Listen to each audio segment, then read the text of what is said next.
اے محبوب آپ فرمائیے بئس ما یأمرکم بہ ایمانکم، کیا برا حکم دیتا ہے تم کو تمہارا ایمان، ان کنتم مؤمنین، اگر تم ایمان رکھتے ہو.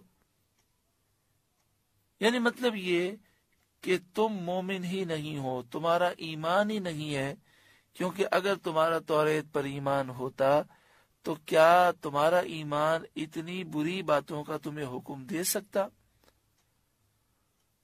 قل، اے محبوب آپ فرمائیے ان کانت لکم الدار الآخرۃ عند اللہ، اگر آخرت کا گھر اللہ کے نزدیک خالصتاً صرف تمہارے لیے ہے، من دون الناس لوگوں کے علاوہ، فتمنوا الموت تو پھر موت کی تمنا کرو، ان کنتم صادقین اگر تم سچے ہو. یہودیوں نے یہ کہا کہ جنت ہمارے لیے بنی ہے، جنت میں ہمارے علاوہ کوئی نہیں جائے گا، اور ہم چاہے جتنے بھی گناہ کر لیں ہم جنتی ہیں، ہم ڈائریکٹ جنت میں جائیں گے. صرف چند دن کے لیے جہنم میں ہم میں سے ہر ایک کو جانا ہے، کیونکہ ہمارے باپ داداؤں نے بچڑے کی پوجا کی. تو اس آیت کریمہ میں فرمایا گیا کہ اگر تمہارا یہ دعویٰ ہے تو ایک سیدھی سی بات ہے، جو شخص ایک گھر میں پریشان ہے، چھوٹا سا گھر ہے اس میں رہتا ہے، اس کے پاس اگر بڑے گھر میں شفٹ ہونے کی صلاحیت ہو تو چھوٹے گھر میں کیوں رہے گا؟ یعنی مراد یہ ہے کہ دنیا کی تکلیفیں تم کیوں برداشت کر رکھے ہو؟ پھر تو تمہیں خوب دعائیں کرنی چاہیے کہ اللہ تعالیٰ تمہیں جلدی موت دے تاکہ تم جلدی جنت میں جاؤ. ان کنتم صادقین اگر تم سچے ہو تو موت کی تمنا کرو.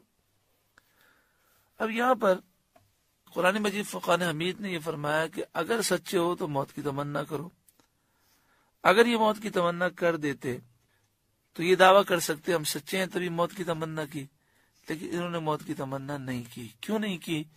قرآن مجید فقان حمید نے پہلے ہی اس کی خبر دی، وَلَن يَتَمَنَّوْهُ أَبَدًا، وہ ہرگز کبھی بھی موت کی تمنا نہیں کریں گے. بما قدمت ایدیہم، ان گناہوں کی وجہ سے جو گناہ ان کے ہاتھوں نے آگے بھیجے. یعنی یہ صرف زبان سے کہہ رہے کہ ہم مرنے کے بعد جنت ہمارے لیے بنی ہے، مگر خود بھی مانتے ہیں کہ جو ہم نے حرکتیں کی ہیں اس کی وجہ سے ہمیشہ جہنم میں رہنا ہے، جنت میں ہم ہرگز نہیں جائیں گے. ان کا ضمیر اس بات کو تسلیم کرتا ہے، اس لیے کبھی بھی یہ مرنے کی تمنا نہیں کریں گے. حدیث پاک میں ہے، جامع البیان پہلی جلد صفحہ نمبر 337 337، پیارے آقا صلی اللہ علیہ وآلہ وسلم نے ارشاد فرمایا اگر وہ موت کی تمنا کرتے تو سب ہلاک ہو جاتے اور روئے زمین پر کوئی یہودی باقی نہ رہتا. واللہ علیم بالظالمین، اور اللہ ظالموں کو خوب جانتا ہے. یہ کہتے یہ ہے کہ جنت ہمارے لیے بنی ہے، ہم تو جنتی ہیں، جو کچھ بھی کر لیں، لیکن مرنے کے لیے کسی صورت تیار نہیں. انہیں موت سے بڑی کراہت ہے، نفرت ہے، صرف دنیا کی ہرس ہے، دنیا کے لیے ہی جینا چاہتے ہیں. تو اس سے بیان کیا گیا کہ یہ ان کا دعویٰ ایسا ہے جو خود ان کا دل نہیں مانتا.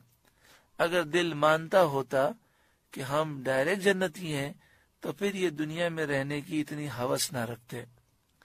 وَلَتَجِدَنَّهُمْ أَحْرَصَ النَّاسِ عَلَى حَيَاةٍ، اور ضرور تم انہیں تمام لوگوں سے زیادہ زندگی کا لالچی پاؤ گے، انہیں سب سے زیادہ جینے کی ہوس ہے.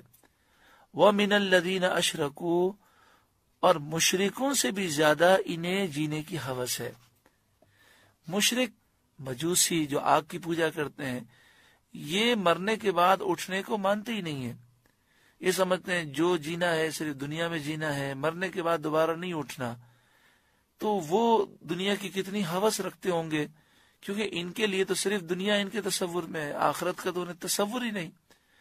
تو فرمایا کہ ان سے بھی زیادہ یہودیوں کو جینے کی ہوس ہے۔